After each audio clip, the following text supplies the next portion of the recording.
you all to Living the Zesty Life, which is our opportunity to have conversations, candid conversations with really interesting people. Like our guest this evening, Alan, better known as AJ. You prefer that? Either one, Alan or AJ. Okay, Bryson.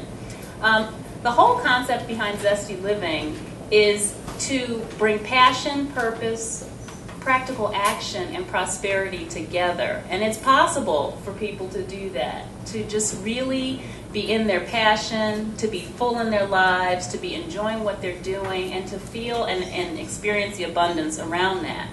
So this evening we've got AJ with us, and his book, Sleeping with My Eyes Open, is at least the introductory subject for this evening. AJ is a native of Chicago. He's an author, performing poet, spoken word artist, motivational speaker, and educational specialist.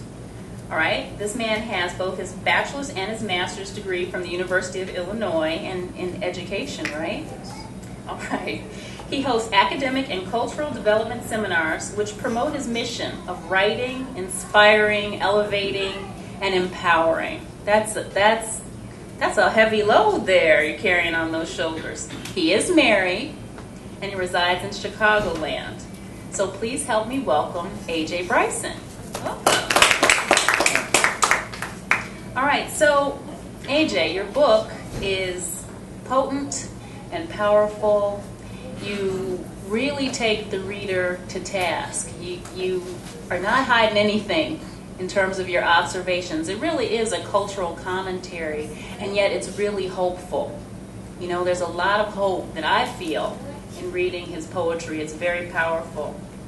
Zesty Living, as you know, is about applying passion and purpose and practical action and being prosperous, you know, in the process. So let's start with your passion.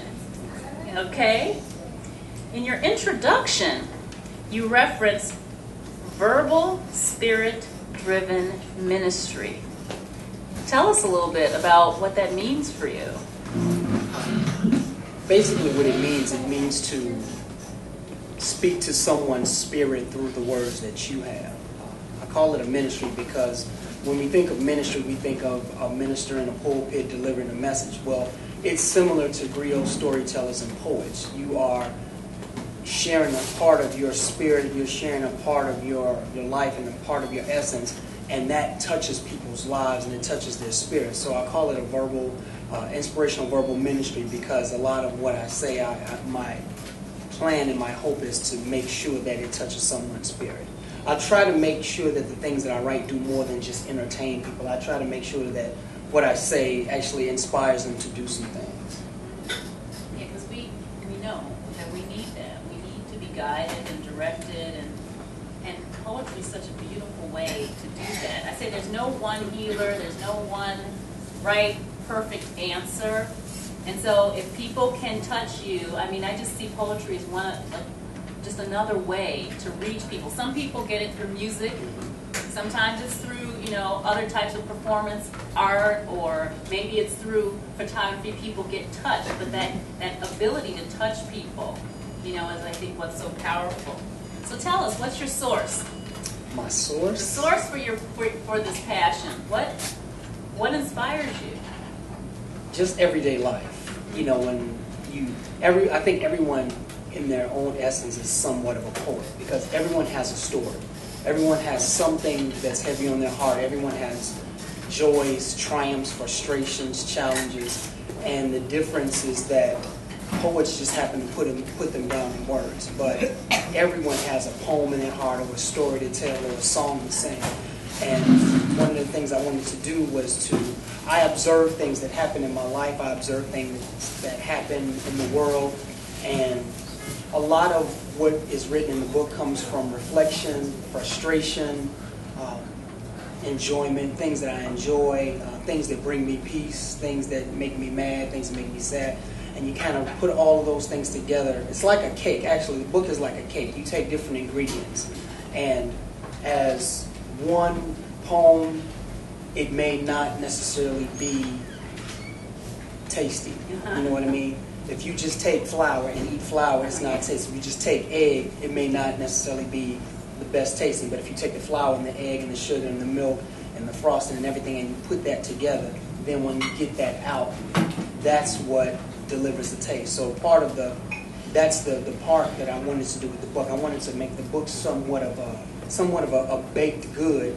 So when you taste it, you can taste the sugar, you can taste the flour, you can taste the egg and things like that, but you taste it within the realm of everything being together. So some people like to take certain parts of the book out because they enjoy those more than others, but all of it is valuable to me. It's all valuable. It's all really powerful. Now, let me ask you something. How do you stay true?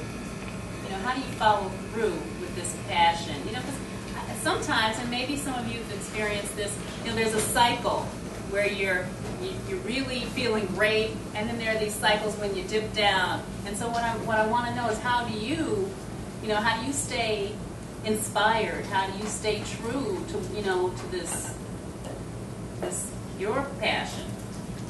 How do I stay true? I would basically just say the desire to be heard, the desire to get the message out. I think sometimes we do ourselves a disservice when we have something that we want to say and we hold it in because we are afraid. We're afraid that we may offend some people. We're afraid that someone may not like it. I know many people who write poetry all the time and never share it. Never share it. I mean, my sister writes poetry probably more than I do. She probably has more poems than I do, but she's somewhat afraid to stand on this, on the stage. She's somewhat afraid to share it because she doesn't want to be judged. She doesn't want to be looked at in a particular way. So as a spoken word artist, you have to develop somewhat of a thick skin because everything that you do, not everyone will like it. Some people will like it, some people will love it, some people will not necessarily care for it. But I think that the passion to get your story out is sort of like, for me, it's therapeutic. One of the reasons that I write is that, we all have pains and anger and frustrations and different things, and part of the therapy is getting it out. And what we don't realize is that what's therapeutic to us is therapeutic to other people. So what we find medicinal can also help soothe and heal other people. So that was one of the missions behind the book, is that, not just so people can read it and say, oh, that's interesting, but that it can inspire someone to develop their own sense of style, or someone to say, you know what, I feel that same way and I'm going to write about it.